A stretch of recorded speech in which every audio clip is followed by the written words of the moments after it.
ሰላም ሰላም ኣብ መላእ ዓለም ዘለኹም ክቡራት ኣሕዋት ሰላም እግዚኣብሔር ምሳኹም ይኹን። ናይ ሎሚ መዓልቲ ብሓንሳብ ኬድና ንሰርሖ እምበር እዛ እትርእይዋ ዘለኹም ኣዝያ ፅብቕቲ ኩስኩስ ምስ ስጋ ናይ ደርሆ ምስ ኣሕምልቲ ኣዝያ ብልፅቲ ዝኾነት ንምሳሕ ንድራር ንዝተፈላለየ ዝኾነና ብሓንሳብ ኬድና ክንሰርሕ ኢና እምበር ቅድሚ ናኦም ባለይ እቶም ሓደሽ ዘለኹም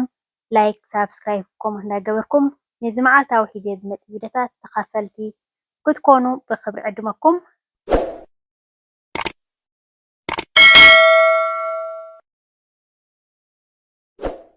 እቶም ምሳይ ዝፀናሕኩም ከዓ እዚ ቪድዮ ብላይክ ጀምሮ ክቡራት ኣሕዋተይ። መዓልታዊ ቪድዮታት ሒዘ ዝመፅእ ናይ 10 ደቂቕ ናይ 8 ደቂቕ እንዳበልኩ ማለት እዩ። እቲ ስራሕ ናይ ከምኡ ጥራይ ኣይኮነን ከቢድ ኢሉ እዩ። ነዚ ተረዲእኹም ላይክ ምግባር ኣይትረስዑ እዞም ኣሕዋተይ። ሕጂ ኣብዚ ፋብሪካ ዝተጣሕነ ቁሩብ ፀሊም በርበረ፣ ፃዕዳ ሽጉርቲ ፓውደር ጥሑን ማለት እዩ። እንደገና እዚ ብዝሕ ዝበለ ዘሎ ከዓ ናይ ቀመም ናይ ደርሆ ማለት እዩ። ካሙን ከዓ ተጠቒመ ኣለኹ ማለት እዩ። ክቡራት ኣሕዋተይ መጀመርያ እዛ ደርሆ ከምዚኣ ጌርና ናይ ሰለፍ ደርሆ እንዴ ተጠቒመ ዘለኹ ጭድድ ጭድድ ተቢልና ኣብቲ ማእኸሉ ከዓ ፅቡቕ ቀመማት እንታን ክኣትወልና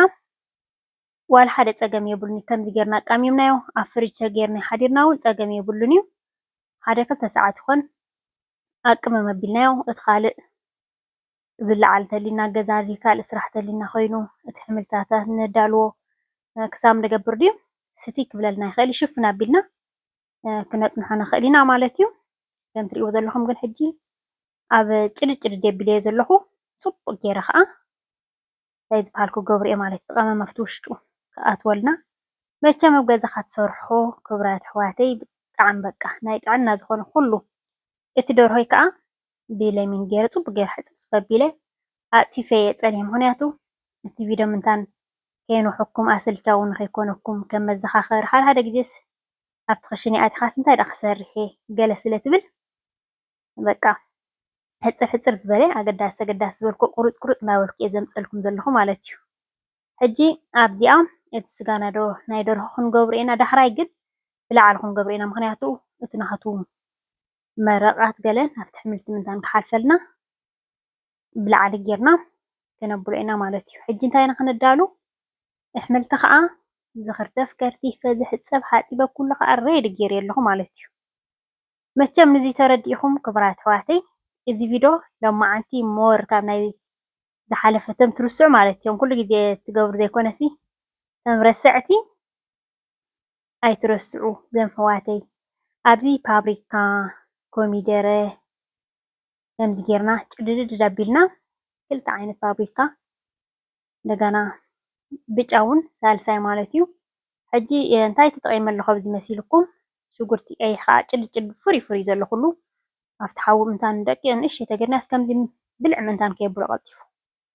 ፃዕዳ ሽጉርቲ ከዓ ከም ትሪእዎ ዘለኹም ከይከርተፍኩ ኣብኡ ከሎ ይገብር ኣለኹ ማለት እዩ። ሕጂ እቲ ካልእ ኣሕምልቲ ከዓ ኣስዒበ ክገብሮ እየ። ምክንያቱ እዛ መትሓዚ መሊኣሃኒ ስለ ዘላ ቀመማት ተቆሪፅኒ እቲ ቪድዮ እንድዩ ቀመማት ግን እዚ በዘሊኮም ኦርጋኒ ከዓ እንደገና እዛ ፃዕዳ ሽጉርቲ ከዓ ገይረ ወዲአ ማለት እዩ። ካብ ቪድዮ ግን ተቆሪፅሃኒ ኦርጋኖ በዘሊኮም ፃዕዳ ሽጉርቲ ተጠቒመ ኣለኹ። ሓደ ሓደ ግዜ ከምኡ የጋጥም ትሪእዎ ኣለኹም ተነስኒስዎ እዩ ዘሎ። ሕጂ ኣብዚኣ ከዓኒ ፋብሪካ ከዓ ዝተጣሓነ ፋብሪካ ከዓ ክንገብረሉ ኢና ማለት እዩ። ከምዚ ጌርና ኣቅመም ተቢልና ሃነነነን እንዳበለ ድኻም ዝበሃል የብላን። ሓጢት ዘራ ብጣዕሚ ፅብቕቲ ከምዚ ቀልጢፍካ ኢኻ ትውድእ ከምዚኣ ጌርካ ክርትፍትፍ ኣቢልካሲ ኣብታ እንታይ ዝበሃል እያ ኣብታ ኣውፈነ በዓላ ትበስል ማለት እዩ። ስሉጥ ዝኾነ ምግቢ እዩ። ሕጂ ኣብዚ ከዓ መሊሰ ከዓ እንታይ ይጥቀም ኣለኹ ናይ ኣሕምልቲ ቀመማት እየ ዝጥቀም ዘለኹ። እዚ ኣብ ሩዝ ንገብረሉ ምሻሎ ኣብ ጨው ኣይተጠቐምኩን ምክንያቱ ኣብ ክንዲ ጨው ከዓ ንሱ ስለ ንጥቀም ዘለና። ሕጂ ከምዚ ጌርና ሕውስውስውስ ክነብሎ ኢና ፅቡቅ ጌርና ሓራይ ከዓ ናብኡ ክንእትዎ ኢና ማለት እዩ። ብጣዕሚ እያ ስልጥቲ ኩስኩስ ከዓ ማዕረ ክንደይ ስልጥ ምዃኑ ንፈልጦ ኢና። ብጣዕሚ እዩ ምስራሕ ዘየድልዮ እዚኣ እትብልና ናፍታ ኩስኩስና ክንከይድ ኢና ማለት እዩ። እቲ ፎርንና ግን ወሊዕና ክንፀንሕ ኣለና ምክንያቱ ረሲኑ ክፀንሕ ኣለዎ ሕጂ እንታይ ኢና ተሪፍና ዘሎ ሓምሊ ቃንጥ ሻይና ክንጥቀም ማለት እዩ ኣብዚ ሕጂ እቲ ብዝሒ ናይ ፋሚሊ ወይ መሓዙትና እንተልዮምና ኮይኖም ዓዲምና ከም ጋሻ መቐበል ዋላ ክንጥቀመሉ ተኮይንና መትሓዚና ዓብይቲ ኮይኑ ተስቤዛታት ወሲኽና ወይ ከዓ ናይ ሓደ ሰብ ናይ ክልተ ሰብ ንሰርሑ ተሊና እውን ቅንስ ኣቢልና ጥራይ ዝጥቀመሉ ዘለኹ ተዘይኮይኑ እምበር እቲ ዓቐን ከከም ምርጫና ኢና ንጥቀም ማለት እዩ ቃንጥሻ ከዓ ክቡራት ኣሕዋተይ ከምዚ ጌርና ክንሰርሖ ከለና በስመ ኣብ ብጣዕሚ በቃ ኣዝዩ ደስ ዝብለካ ካብ ብፀብሕን ገለን ጌርካ ትሰርሖ ከምዚ ጌርና ክንሰርሖ ከለና ብጣዕሚ በቕልል ዝበለ ማለት እዩ ሕጂ እቲ ስጋ ናይ ደርሆ ምንታን ናብቲ ሕምልቲ እቲ መረቓት ምንታን ክኸይድ ንላዕሊ ክንወፅእ ኣለና ምክንያቱ ብታሕቲ ኢና ጌርናዮ ዘለና እንደገና ንክበስል እውን ንሱ እቲ ካልእ ሕምልቲስ ቀልጢፉ እዩ ዝበስል ጥራይ እቲ ስጋ ብላዕሊ ተብለልና ማለት እዩ ሕጂ ድሕሪ 20 ደቂቃ ገለ ምስ ህረምናዮ ከዓ ግምጥል ክነብሎ ኣለና እቲ ስጋ ተሰለፍናዮ ደርሆ ማለት እዩ 20 ደቂቃ ክንሓው ፈርኖ ምስ ሃሎም ናይ ላዕሊ ናይ ታሕትን በቲ ውሽጢ ዘሎ ስለዚ እንታይ ዝበሃል ዝኸውን ኣዝማሪኖ ከዓ ፍሬሽ ኣዝማሪኖ ገይረ ኣለኹ ምክንያቱ ሃንን ጥዑም ጨና ምንታን ክኾነልና ሕጂ ክቡራት ኣሕዋተይ ን40 ደቂቕ ን35 ደቂቕ እንዳረኣና ማለት እዩ ክነብስሎ ኢና ስጋ ናይ ደርሆ ግን ግምጥል ግምጥል ክነብሎ ኢና ብታሕቲ ድርቕ ዝበለ ብላዕሊ ድርቕ ዝበለ ብታሕቲ ከዓ ዘይደረቐ ስለ ዝኾነና ሕጂ ኣብዚኣ ኩስኩስ ከዓ ብጠስሚ ጌርና ኣክንዲ ብዘይቲ ብጠስሚ ጌርና ክንሰርሓ ኢና ብእውነት ብጣዕሚ እያ ጥዕምቲ ብዘይቀል ዓለም ክነግረኩም ኣይክእልኒ እቶምሰርሕዋ እቶም ዘይትሰርሕዋ ግን ኣዝያ ብልእሲ እንደገና ንጥዕናና እውን ኩስኩስ ተተመጊብና ከዓ ብጣዕሚ ፅቡቅ እዩ ሕጂ ኣብዚ እንታይ ኣዳልየ ኣለኹ ፃዕዳ ሽጉርትን ቀይሕ ሽጉርትን ኣብዚ ትሪእዎ ዘለኹም ብሓንሳብ እትየ ኣለኹ በቲ ጠስሚ ጌርና ሕጂ ከመይ ኢና ክንገብር ኖርማል ኢና በቃ ከምዚ ቅልው ዝበለ ዕርዩ ዘይኮነሲ ኖርማል በቃ ንእሽተይ ልብልብ ኣቢልና ምስ ኣቢልና እቲ ካልእ ከዓ እቲ ዘሎ ስቤዛ ከዓ ንእትዎ ማለት እዩ ጉዕ ገይረ ኣለኹ ፓብሪካ በቢዓይነቱ ገይረ ኣለኹ ንዓኡ ከዓ ከምኡ ዕርይቲ ቪታሚናት ዝኸደ ከይከውን እንደገና እቲ ጠስምና እውን ከየብለና ማለት እዩ ኣብ ክንዲ ጨው ከዓ ናይ ቤጅቴብል ቀመማት ከዓ ተጠቒመ ኣለኹ ቁሩብ ከዓ ፓብሪካ ማለት እዩ ከምዚኣ ጌርና ንእሽተይ ሃውህር ክንብሎ ኢና ብድሕሪ ማይ ውዒ የፍልሕ ኣለኹ በታ ጎኒ ማይ ውዒ ክንገብር ኢና ኩስኩስ ዋላ ኣብ ማይ ውዒ እልኽ ክነብሎ ከማን ፀገም የብሉን እዩ ግድን ምብሳል ዘድሊ ኣይኮነን እዩ ዝኣኽሎ ዝበልናዮ ዓቐነ ጌርና ነብር ሕጂ ብዛ ማይ ውዒ ገይረላ ኣለኹ ንእሽተይ ሓደ ደቂቕ ዝኾን በቃ ምስ ተሰማምዐ እቲ ኩስኩስ ከዓ ክንገብሮ ኢና ብስእሊ ከርእየኩም እየ ምናልባት ዘይንጥቀመሉ ኣሕዋት ተሊና ኮይና ክተብልኦ ማለት እዩ ከም ትሪእዎ ዘለኹም ኩስኩስ ዘድልየና ዓቐን ክሳብ 3 ኩባያ ክንወሲድ ኣለኹ ሕጂ ማይ ኦረዲ ፍሉሕ እዩ ዘሎ እቲ ባዴላ እውን ረሲኑ እዩ ዘሎ በቃ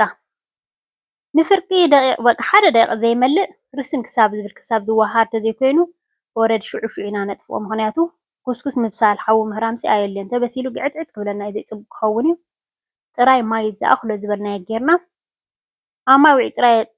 ክንኣልኮሲ ንኽእል ኢና ማለት እዩ ከምዚ ትሪእዎ ዘለኹም ረሲኑ ስለ ፀንሐ እቲ ባዴላ ገለ ኣብኡ ከሎ ከምዚ ምብሳል ዝጀመረ ይመስል ኣሎ በቃ ሕጂ ኮጥፍየ እየ እታ ኩስኩስ ተጠቒመላ ዘለኹ ሕጂ እዚኣ ተጠቒመ ዘለኹ ማለት እዩ ኩላይ ተጠቐምኩላ እኔ ቀኒሰ እየ ተጠቒመ ዘለኹ ክሳብ 3 ኩባያ ከምዚ ትሪእዎ ዘለኹም ደርሆ ብላዕልን ብታሕትን ግምጥል ግምጥል ኣቢለዮ ስሩሕ ዝኾነ መግቢ ዶ ክንብሎ እስኪ ባዕልኹም ኣውፅሉ ኣነስ ክንደይ መዓልቲ ከውፅእ ስምስከ ኣውፅሉ ባዕልኹም ክቡራት ኣሕዋተይ ሓጋዚ ነደይ ኢለየ ኣለኹ ኣነ ብጣዕሚ ድኻም ዝበሃል ዘይብላ ዝንጥንጥ ኢልካ ዋላ ክዳን ከቕይር የረቢልካ ወፂኻ ውዒልካሲ እዚኣስ ወዘልዘል ዘይተብል መግቢያ ማለት እዩ ከምዛ ትሪእዋ ዘለኹም ብውዕያ ጌርና ቅርብ ኣቢልና ተደሊና ንምሳሕ ንጥቀመላ እንተደሊና ከዓ ንድራር ንጥቀመላ ኣነ እኳ ንምሳሕ እንድየ ተጠቒመላ ንደስ ዝበለኩም ከዓ ንስኹም ክጥቀሙላ ትኽእሉ ኢኹም ማለት እዩ ምስ ዝቑርብ ዘለናዮ ኣብ ሙቕ ዘብለና ከምዚ ጌርና በቲ ትሕዝቶ ናይ ኣሕምልቲ በቲ ትሕዝቶ ናይ ስጋ ንረክብ ኣለና ማለት እዩ መቸም እዛ ፅብቕቲ ክቡራት ኣሕዋተይ ላይክ ምክንያቱ ሸርተልኩም ሎ ናብ መሓዝትኩም ለማዓንቲ እዚኣ ንስራሕ ኢልክን ሸርተልክን ዝበለፀ እታ ላይክ ምግባር ግን ኣብ ኢድና እያ ዘላ ዝኾነ ክውሰኽ ትደሊኦም ሃናፂ ርእይቶ ዝኾነ ነገር ተልኻ ክትፅሕፉ ከዓ ይፅበ እየ ማለት እዩ ዋው ዝኾነት በሊዕኻ ዘይትፅገብ ኣዝያ ጥዕምቲ ምቅርቲ ዝኾነት ምግቢ ሓንሳብ ኬና ሰሪሕና ንሎማዓንቲ ኣብዚ ከኣኽለኒ እዩ ጀሚረ ክሳብ ዝውድእ ዝተኸታተልኩምኒ ካብ ልበይ ዘመስግነኩም እዚ ቪድዮ ክትኣትዉ ላይክ እንተረሲዕኹም ክትወፁ እውን ላይክ ኣይትረስዑ ዝብለኩም ማለት እዩ ምክንያቱ ክቡራት ኣሕዋተይ እቲ ስራሕ ቀሊል ኣይኮነን እዩ ክትሰርሖ ኤዲት ክትገብሮ ወላ እንታይ ርእሲ ንክትሓስባ ጥራይ ከማንት ማዕረ ክንደይ ማለት እዩ ስለዚ لما أنت بزيك أكلي بخالد بس تخساز من لسكم سلام أنت أنا بوب سلهم سسمي